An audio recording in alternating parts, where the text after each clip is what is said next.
My brother waited until our mother's face filled the screen before he called me a deserter. He did it gently. That was Patrick's talent. He could place a knife between your ribs and make the room believe he was adjusting your coat. We were standing inside the Richmond Railmail Depot, a building that had once sorted letters from soldiers before sending them toward homes that no longer looked the same when they returned. Every few minutes, something inside the unused pneumatic tubes clicked, even though the system had been dead for 40 years. 212 people sat beneath strings of warm lights. Donors, veterans, state officials, 3 television crews. At the front of the room, a photograph of my mother showed her at 68, chin lifted, one hand resting on the shoulder of a Gold Star widow. Patrick stood below that image in a dark blue suit with a white pocket square. Our mother believed service was measured by who stayed, he said. The room went still in the polite way wealthy rooms do when they sense a sentence has been rehearsed. Patrick looked at me. Some of us stayed when this family needed us. Some of us built something from the wreckage. And some people left the moment staying became difficult. He never said my name. He did not need to. A woman at the table beside mine lowered her eyes toward her water glass. One of Patrick's board members pressed his lips together as if he had just witnessed something unfortunate but necessary. I kept both hands around the paper program. Inside it was a postcard I had carried for 16 years. The front showed the Al Sarafia Bridge in Baghdad before the center span collapsed. The sky had been printed too blue. The river looked clean enough to drink from. There was a crease across the lower corner where I had folded it beneath a body armor plate during a deployment. No one in that room knew what was written on the back. Patrick continued. He told them our family had survived sacrifice, disappointment, and the particular loneliness of being abandoned by someone still alive. That line belonged to me. I had written it in a condolence letter to the wife of a medic who died before his son learned to walk. Patrick paused after saying it. The audience gave him the silence he wanted. I tasted the edge of a copper filling near the back of my mouth. That happened when I held my jaw too tight. In hospice rooms, I reminded families to unclench their hands because the body remembers what the mind refuses to release. I had never been good at taking my own advice. My name is Claire Donnelly. I was 46 that spring. I worked nights as a palliative care nurse at a veterans' home outside Petersburg, Virginia. Most people heard palliative and thought I spent my time changing sheets and whispering prayers. I did change sheets. Sometimes that is the last useful thing anyone can do for another human being. What I did not do was explain to strangers that I had served 12 years in the Army Nurse Corps, deployed 3 times, and left active duty as a major. I did not tell them that I still checked ceiling corners when I entered a room, or that I could sleep through thunder but not through the hydraulic sigh of a bus door. Patrick knew I had served. He simply preferred the smaller version. In his version, I had worked in a safe clinic behind the wire. Then, during an attack at a field hospital 16 years earlier, I had taken a seat on the first evacuation helicopter while better people remained behind. One of those people was Captain Ethan Shaw, an Army surgeon and the man my mother later described as the son courage gave her after her own daughter failed. Ethan died before the second evacuation arrived. I lived. Families can build an entire religion around 2 facts like that. Patrick's foundation had. The Donnelly Homefront Fund began with folding tables in church basements and envelopes my mother addressed by hand. By the time she died, it had a glass office overlooking the James River, 11 employees, and an annual dinner where people paid $5,000 to sit near a general. That night the general was Amos Bell. Patrick had seated him at the center table beneath the old station clock. Bell had retired as a lieutenant general after more than 3 decades in Army medicine and logistics. I had seen him once before. He had been wearing body armor then, and there had been blood on the left sleeve. At the memorial, he wore a charcoal suit and reading glasses with black tape wrapped around one hinge. He listened to Patrick without moving. Not even when Patrick displayed a photograph from the field hospital on the screen. The picture showed Ethan near the treatment tent. My mother had used it for years. Patrick had cropped the right side. That was where I had been standing. Claire chose not to speak about that day, Patrick said. Maybe shame has its own form of silence. A few people turned fully toward me now. I could have stood. I could have told them the photograph had been taken after I had been awake for 31 hours. I could have told them whose blood had dried across my sleeves. I could have taken the postcard from the program and read the single sentence on its back. Instead, I looked at my brother. "Finish your speech, Patrick," I said. It was the only thing I gave him. His mouth tightened for half a second. Then he smiled and turned toward General Bell. "Sir," Patrick said, "our family would be honored if you would say a few words about those who understand what it means to stay." Bell did not rise. He removed his glasses, polished them with the corner of his napkin, and looked past Patrick toward the photograph on the screen. Then he looked at me. "What field hospital was that?" he asked. Patrick's smile held. "Camp Halbird, sir. June of 2010. Bell put his glasses back on. "Which helicopter did your sister leave on?" The brass tube in the west wall clicked. Patrick glanced at me as though I had caused the sound. "The first one," he said. General Bell's chair moved against the floor. "No," he said. She did not. 9 days before the memorial, Patrick's invitation arrived in a cream envelope thick enough to survive weather. He had addressed it by hand. That was unusual. Patrick believed handwriting was what people did before they could afford an assistant. I opened it at the medication cart during the last hour of my shift.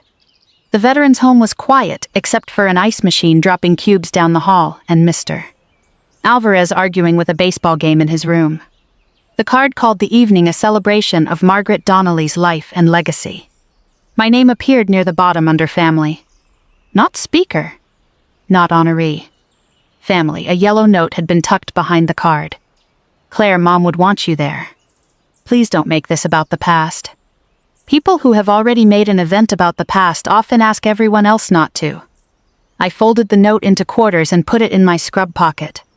The return address was the Foundation's office, not Patrick's home. Even his guilt had letterhead. I almost threw the invitation away. Instead, I carried it into room 14, where Walter Baines was deciding whether he wanted his daughter called. Walter had served in Vietnam and spent 3 weeks insisting he was not dying, only temporarily failing several inspections. That morning, his breathing came from lower in his chest, with a wet pause between one effort and the next. "Your brother again?" he asked. The corner of the invitation showed above my pocket. "You're too observant." I was artillery. We noticed trouble before it landed. He asked me to raise the blinds. Walter watched him for nearly a minute. Then he said, "Call my daughter." I made the call and stayed until she arrived. Nothing dramatic happened. Walter's daughter sat beside him and peeled the paper label from a water bottle in narrow strips. He complained that her hands were cold. She said they had always been cold. He died after sunset. Before I left, she asked whether he had been frightened. I told her the truth. "He asked for you." Sometimes that is kinder than answering the question people think they asked. My mother did not believe in answers like that. Margaret Donnelly had been an elementary school principal for 32 years. She preferred human behavior organized into clean columns. Responsible or careless. Loyal or selfish. Brave or weak. When Patrick and I were children, she corrected our posture before church by pressing 2 fingers between our shoulder blades. People decide what they can expect from you before you speak. Patrick learned to stand exactly as she taught him. I learned to disappear without slouching. After Camp Halbird, my mother needed the story to make sense. Ethan Shaw was dead. I was alive. The first casualty report listed my evacuation time, but not the hours before it. Ethan's public citation praised him for remaining with the wounded. Mine never moved beyond draft status. My mother did what people often do when facts arrive in the wrong order. She built a moral around them. Ethan stayed. Claire left. At first I thought she would ask. I waited through the flight home, surgery at Landstuhl, and the weeks when a physical therapist taught my left hand to close around a paper cup again. My mother sat beside the bed and talked about Patrick's office, the price of parking, and a neighbor whose dog had eaten a hydrangea bush. She never asked what happened.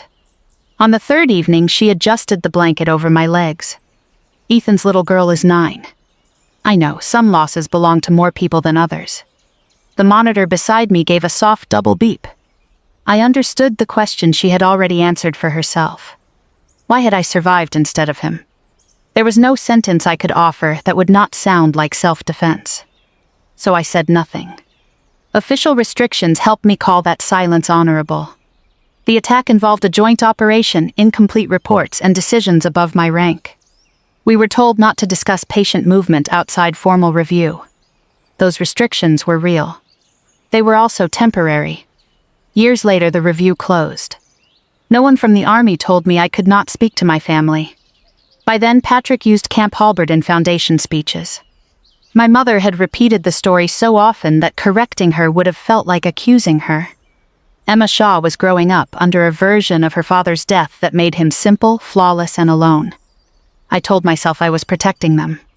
That was the noble version. The less noble version was that I had become tired. Tired people often rename surrender. They call it patience. They call it peace.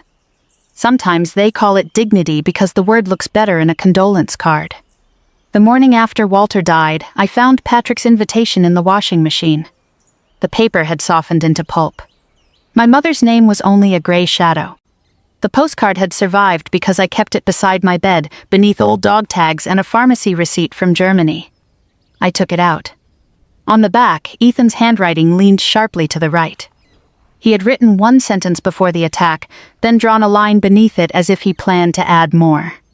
I read it once. Then I placed it inside a new envelope and called Patrick. "I'll be there." He exhaled as if he had expected an argument. "Good, Mom deserves one peaceful evening." I looked at the postcard on my kitchen table. "So do I said. The Donnelly Homefront Fund began in the basement of St. Luke's Church, with 6 folding tables and a coffee urn that leaked onto the tile. Patrick was good at those early meetings. He remembered children's names, carried boxes without being asked, and called widows 3 weeks after funerals when everyone else had returned to work. I do not need to lie about that part.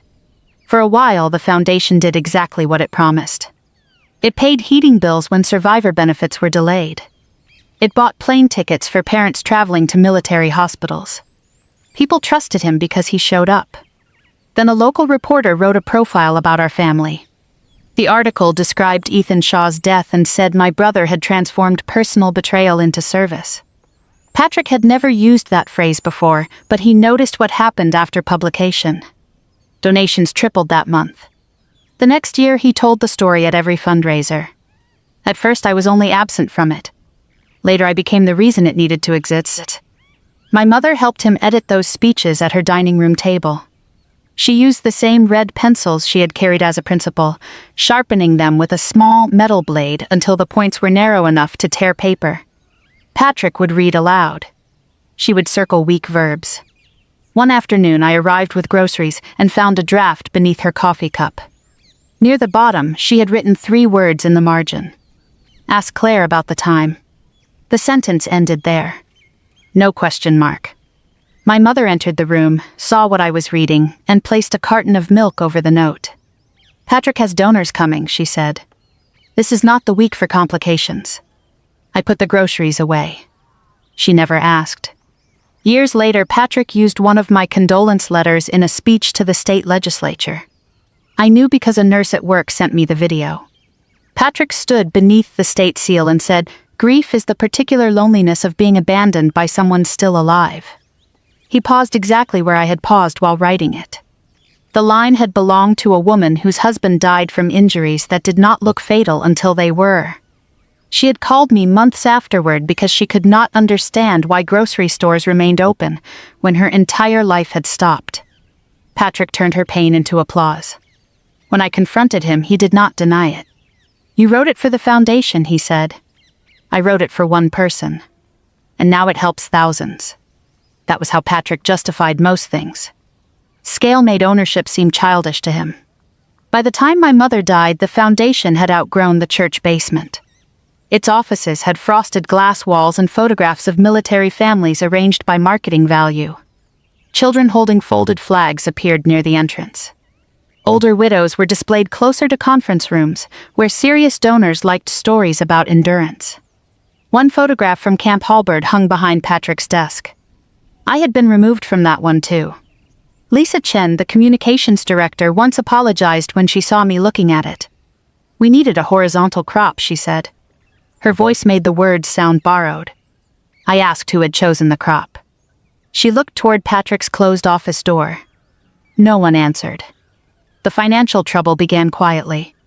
A corporate sponsor ended a 3-year partnership. 2 government grants restricted their money to specific family programs, which meant Patrick could not use those funds for salaries, rent, or the new regional office he had already leased. By spring, the foundation had an operating deficit of $380,000.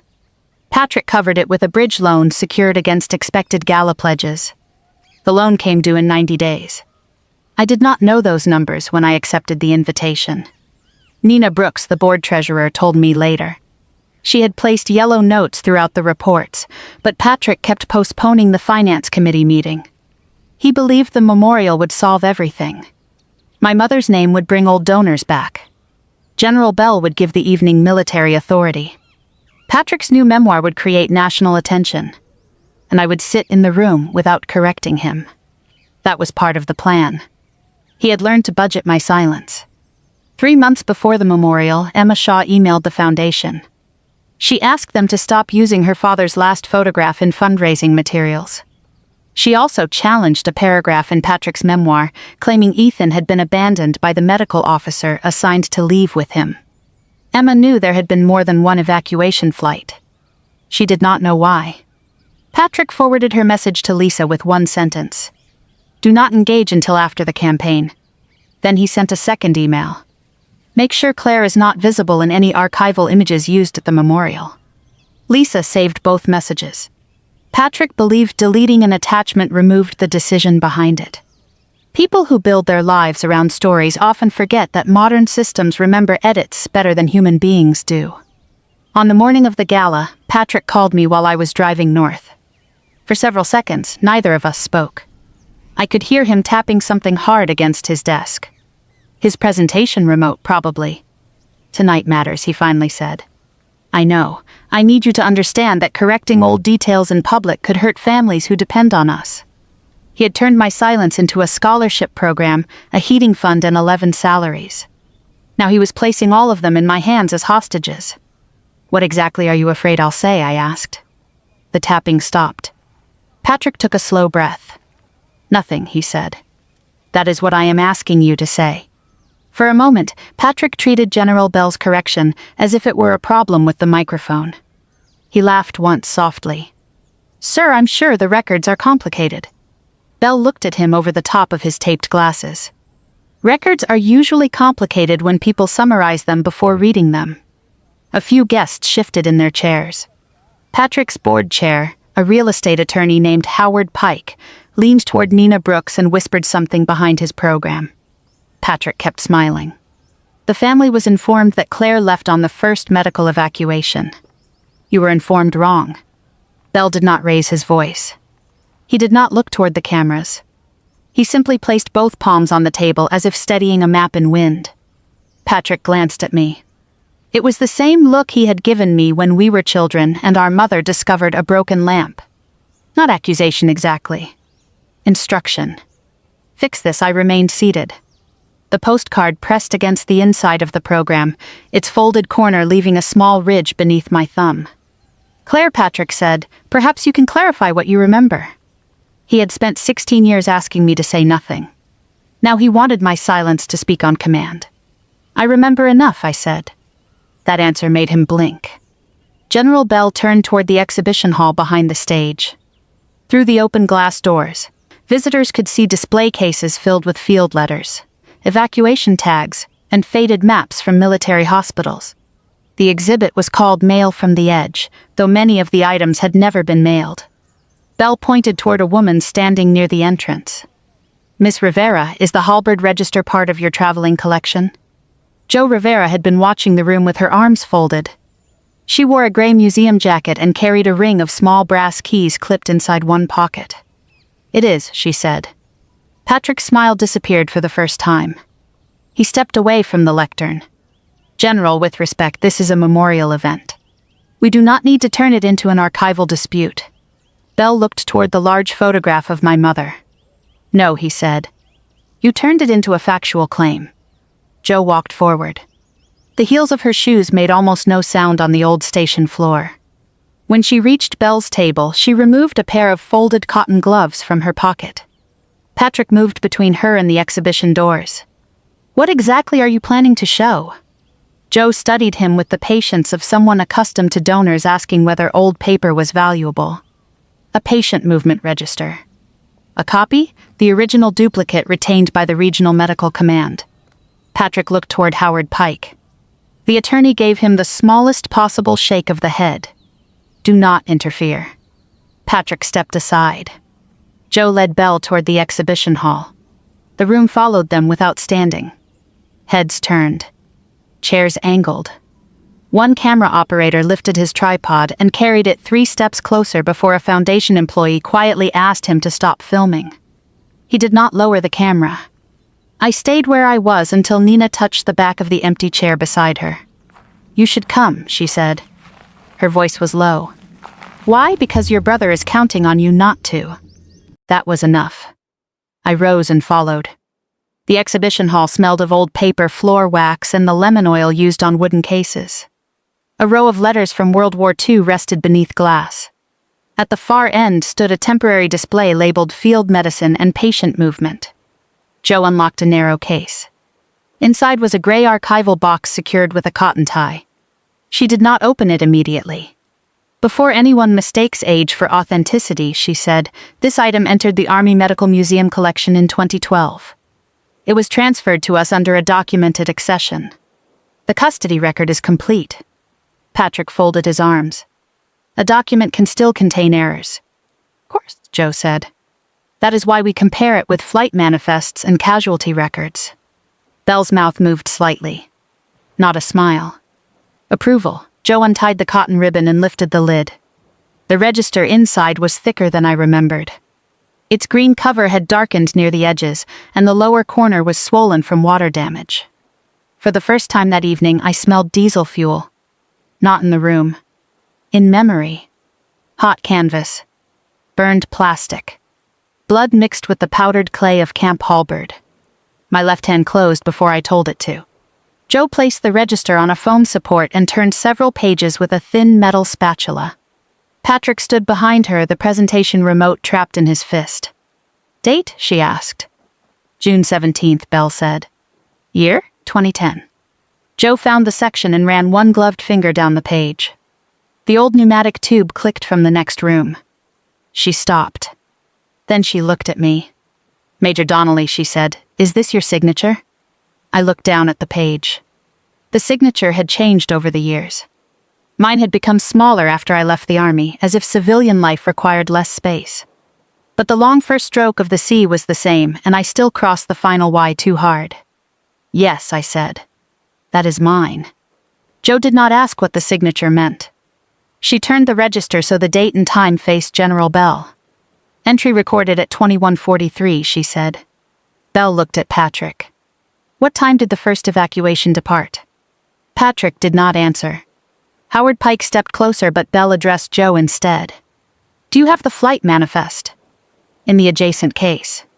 Joe closed the register beneath a sheet of clear archival film, then unlocked a second drawer. She removed a thin folder containing a carbon copy with purple marks along one edge. The first helicopter had departed at 1912. My signature was entered 2 hours and 31 minutes later. No one spoke. It was not yet proof of heroism. It was not even proof that I had acted well. It proved only one thing. I had still been working after Patrick said I had left. The first layer of a lie is rarely dramatic when it breaks. Usually it makes a small sound. A donor near the door folded his pledge card in half. Patrick looked at me.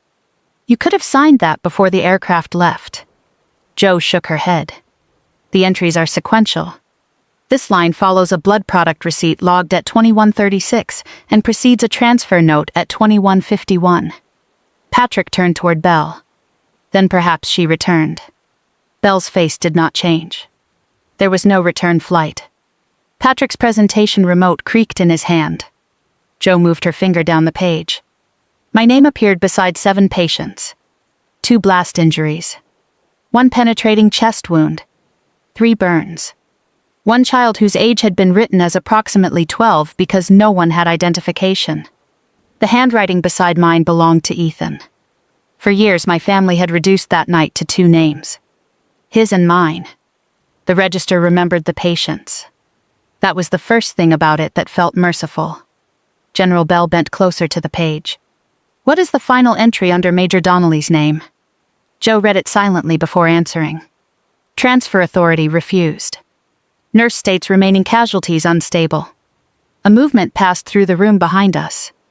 Not a gasp. Something less theatrical. The sound of people adjusting what they thought they knew. Patrick stepped forward. That does not mean she stayed voluntarily. It means she resisted an order. Bell straightened. Yes, Patrick seemed relieved. For half a second, he thought the word belonged to him. Bell continued. She refused my evacuation order. The relief disappeared. Bell removed his glasses and held them at his side. I arrived at Halbird after the first aircraft departed. The treatment shelter had taken structural damage. We had incoming fire north of the landing zone and insufficient lift capacity for the patients remaining. His voice was not designed for a ballroom. It carried anyway. I ordered Major Donnelly onto the second available aircraft because she had a deep laceration to her left forearm, probable nerve damage, and signs of blood loss. She refused until the last unstable patient was loaded. Patrick stared at him. You remember her? I remember the officer who argued with me while bleeding through a pressure dressing. Bell looked toward my left hand. I also remember Captain Shaw asking me not to punish her for it. The scar along my forearm had faded to a pale seam. I had spent years telling people it came from broken glass. Joe turned another page. A folded document had been secured to the binding with linen tape. Its heading identified it as a delayed movement authorization. At the bottom was Ethan's signature. Bell read the final lines aloud. Major Donnelly is no longer medically fit to remain. She will be placed aboard the final patient aircraft under direct order. If she refuses, she is to be carried. The unused pneumatic tube clicked again. No one moved. My mother had spent 16 years believing I took Ethan's seat. The document showed Ethan had ordered me into one he knew would otherwise leave empty. Patrick's fingers tightened around the remote. The plastic shell split along the side. A small battery fell to the floor and rolled beneath the display case. He did not bend to retrieve it. This is one document, he said. Written in chaos. Then we use another, Joe replied. She closed the register. The military record was settled. What came next would establish intent. She turned to Lisa Chen, who stood at the edge of the crowd with both hands around her phone. Lisa looked at Patrick. He gave the slightest shake of his head. For several seconds, she did nothing. Then she opened a folder on the phone. I have the original scan of the Halbird photograph, she said. Patrick's voice sharpened. Lisa, this is not the time. You told me the crop was for layout. It was. No, her thumb moved across the screen. You told me in writing to remove Claire from every archival image used tonight. The truth had moved from memory to record and from record to intent. She handed the phone to Joe. The full photograph appeared on the small screen. Ethan stood near the treatment shelter, one hand raised against the sun. To his right, I was kneeling beside a litter, pressing both hands over a dressing on a young soldier's abdomen. The timestamp was 21:27. More than 2 hours after the first helicopter left. Joe connected the phone to the display system with a cable from the exhibit desk. My mother's portrait disappeared from the large screen. The uncropped photograph replaced it. No applause followed. That silence was different from the one Patrick had created earlier.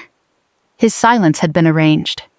This one belonged to people realizing they had participated in something without asking enough questions. Nina Brooks removed a yellow sticky note from her folder and placed it on top of Patrick's unused speech. Howard Pike moved away from Patrick and began speaking quietly into his phone. One donor tore his pledge card once neatly along the fold. Patrick looked at the image as if it had betrayed him. Then he looked at me. You knew this existed. I knew the moment existed. You let us believe otherwise. The old instinct rose in me. Protect the room. Protect my mother. Protect Emma. Protect the foundation employees who had not made his decisions. For most of my life, Patrick had depended on that instinct arriving before my anger. This time something else arrived first. A memory of Walter Baines asking for his daughter before he ran out of breath. People deserved the chance to meet the truth while there was still time to answer it. I let you misunderstand me, I said. You chose to build a business inside that misunderstanding. Patrick's jaw shifted. You think this destroys only me? No. I looked through the glass doors toward the ballroom, where scholarship photographs stood beside pledge envelopes. That is why I am not celebrating. General Bell returned his glasses to his face. There is one more matter, he said. Patrick turned toward him slowly. Bell looked not at the ledger, but at the title slide still minimized on the presentation computer. It displayed the cover of Patrick's forthcoming memoir. The subtitle read, How One Family Turned Abandonment into Service. Bell's voice remained level. Captain Shaw did not describe Major Donnelly as someone who abandoned him. The postcard inside my program seemed to grow heavier. Patrick saw my hand move toward it. What did he call her? He asked. I kept the postcard where it was. That part, I said, does not belong to you. The gala did not end with security entering the room or donors shouting for Patrick's resignation. Real consequences usually begin with people asking for smaller rooms. Howard Pike requested the foundation board meet in the station manager's office. Nina brought the finance binder. Lisa brought her laptop. Patrick was told to surrender access to the donor database until the board could determine whether records had been altered. He laughed when Howard said it. Then Howard repeated himself. The second time, Patrick placed his phone on the desk. No one called it a suspension. Lawyers rarely use the final word before they have collected the useful ones. Howard said Patrick would remain chief executive in title while an independent review examined the foundation's communications, finances, and use of military records. All major expenditures would require Nina's approval. The memoir launch was postponed. The gala pledges would remain unprocessed until donors received a written correction. Patrick looked at General Bell. You have destroyed a veterans' charity over a family disagreement. Bell was standing near the door with his coat over one arm. No, he said. I corrected a date. Then he left. Jo returned the ledger to its archival box. She tied the cotton ribbon with the same care she had used before opening it. The truth did not make the document more valuable. It had always been valuable. We had simply stopped looking. Lisa opened her laptop. She showed Howard the original photograph, the edited version, and Patrick's email ordering her to remove me from every image used in the campaign. Then she opened the draft of his memoir. My condolence letter appeared in 3 chapters. Sometimes the wording had been changed. Sometimes only the names had. Patrick watched the screen without apologizing. We tell composite stories, he said. Every nonprofit does. Lisa looked at him. A composite story combines details to protect people. It does not replace the person who lived them with the person signing the book contract. That was the only time her voice shook. Nina spoke next. She placed the operating report on the desk and turned it toward the board. Restricted scholarship money was intact. Patrick had not stolen from the children. But he had signed a bridge loan based on projected pledges without receiving full board approval. He had also leased a second office while the foundation was already carrying a deficit. The programs can survive, Nina said. Current structure cannot. Patrick rubbed both hands over his face. For the first time that evening, he looked his age. That did not make him innocent. It only made him my brother again. He found me 20 minutes later in the old baggage corridor behind the exhibition hall. The gala lights did not reach that far. Only a red exit sign lit the brick walls. You could have warned me, he said. About General Bell? About all of it. I almost reminded him that he had asked me to say nothing. Instead, I waited. Patrick leaned against the wall. Do you know how many families lose support if the donors walk? Do you know how many times you used that question to avoid another one? His eyes narrowed. What question? Whether any of it gave you the right to erase me. He looked toward the ballroom. I built something useful. You did. The answer unsettled him more than an accusation would have. And then, I continued, you decided usefulness made everything you did necessary. Patrick's voice dropped. Mom believed you left. Mom believed what she could survive believing. And you let her die with it. The sentence reached the place he intended. I felt my left hand close. Then I opened it. Yes, I said. That is something I have to live with. Patrick had prepared for denial. Agreement left him with nowhere to push. He stared at me. What happens now? The board reviews the foundation. I mean us. From the ballroom came the sound of workers stacking unused chairs. For years I had confused forgiveness with continued access. They are not the same thing. You can write to me, I said. I may read it. His face tightened. That is all? For now. I stepped around him. Patrick caught my sleeve, then released it before I had to ask. Claire, I stopped. What did Ethan write on the postcard? The envelope was still inside my program. I thought of Emma Shaw and the empty place her father's words had occupied for 16 years. I told you, I said. It isn't yours. Emma Shaw found me in the dead letter room. The old station had once stored mail with damaged addresses there. The museum had kept the brass sorting shelves, though now they held wartime postcards sealed behind glass. Emma stood beneath a sign that read "Return to Sender." She was 25, with Ethan's narrow face and none of the softness people had added to him after he died. A canvas bag hung from one shoulder. A white label had been stitched near the zipper. Baghdad postcards. You still have it, she said. I did not ask how she knew. My hand had been resting against the envelope inside the program since I entered the room. Yes, Emma nodded toward a wooden bench beneath the sorting shelves. We sat. For several seconds, we listened to workers moving tables in the ballroom. Someone dropped a stack of silverware. The sound scattered across the tile and stopped. My father collected postcards, Emma said. Not valuable ones. Gas stations. Airports, places with bad coffee. She opened the canvas bag and removed a small album. The plastic pages had yellowed near the binding. Most held postcards with Ethan's handwriting on the back. One pocket was empty. A handwritten label beneath it read Baghdad, June. My mother said he bought one for me during that deployment, Emma said. She never knew what happened to it. I took the envelope from the program. The paper had softened where my thumb had pressed it all evening. I should have sent it. Yes, Emma did not rescue me from the answer. I handed her the envelope. She opened it carefully and turned the postcard over. The first line was ordinary. Emma, the bridge looks better from far away. Below it, Ethan had drawn a crooked line. For years, I told myself he had written the second line before the attack. That was easier than remembering there had been 2 attacks, with 47 quiet minutes between them. During those minutes, Ethan had borrowed my pen. The second line leaned harder across the card. If they tell this wrong, tell them the quiet one stayed. Emma read it twice. Her thumb moved over the indentation left by his pen, not the ink itself. He meant you. I looked at the empty postcard pocket. He meant the patients. That is not what he wrote. The answer sounded like her father. Direct, almost impatient. Emma closed the album halfway. My mother never blamed you. I turned toward her. She believed I left him. No, she believed he made you leave. The sorting room seemed to narrow around us. Emma continued. General Bell came to our house after the investigation. He told her Dad ordered you onto the aircraft because you could not move your left hand. Why didn't she tell my mother? She tried.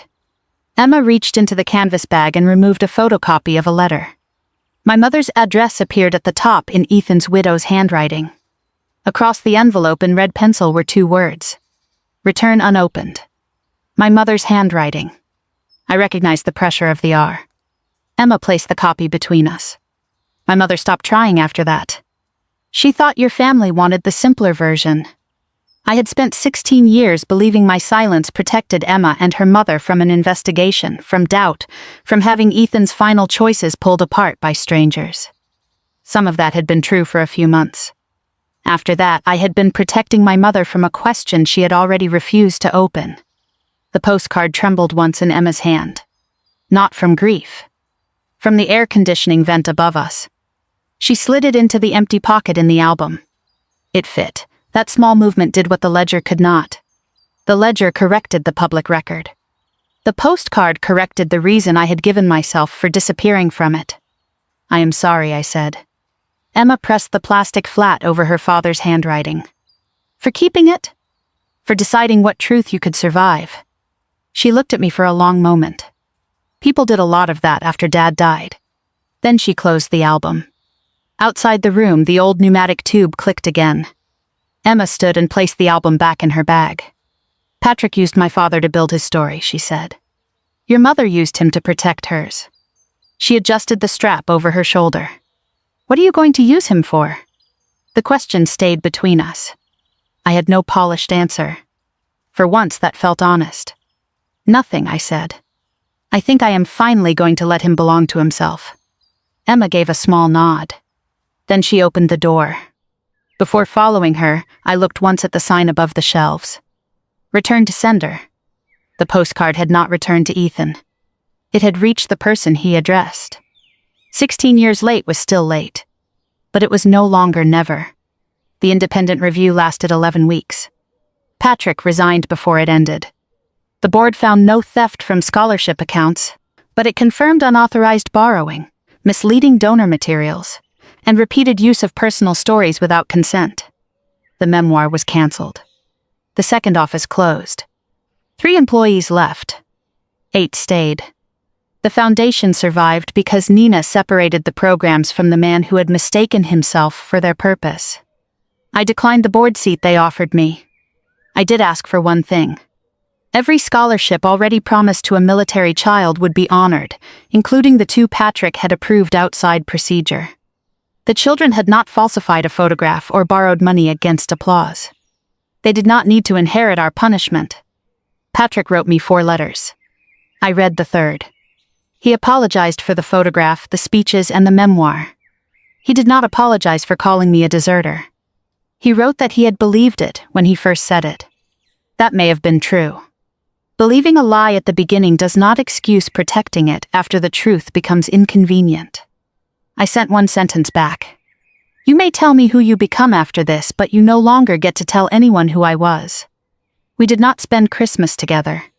Some boundaries do not feel peaceful when you first set them. They feel like an empty chair you keep wanting to explain. By December, Emma had placed the Baghdad postcard in the final open pocket of her father's album. She sent me a photograph. Beneath it, she had written, "It arrived." I looked at the picture for a long time. For 16 years, I thought dignity meant enduring the story other people needed. I know better now. Dignity is not silence. It is knowing which truths are yours to carry, which belong to the dead, and which must be returned to the living before someone else builds a monument out of them. My brother built his life around the claim that I left. The field ledger proved I stayed. But revenge was not watching Patrick's stage go dark. It was finally walking out of the room without leaving myself behind. The quiet one stayed. If this story meant something to you, share it with someone who has spent too long living inside a version of themselves written by somebody else.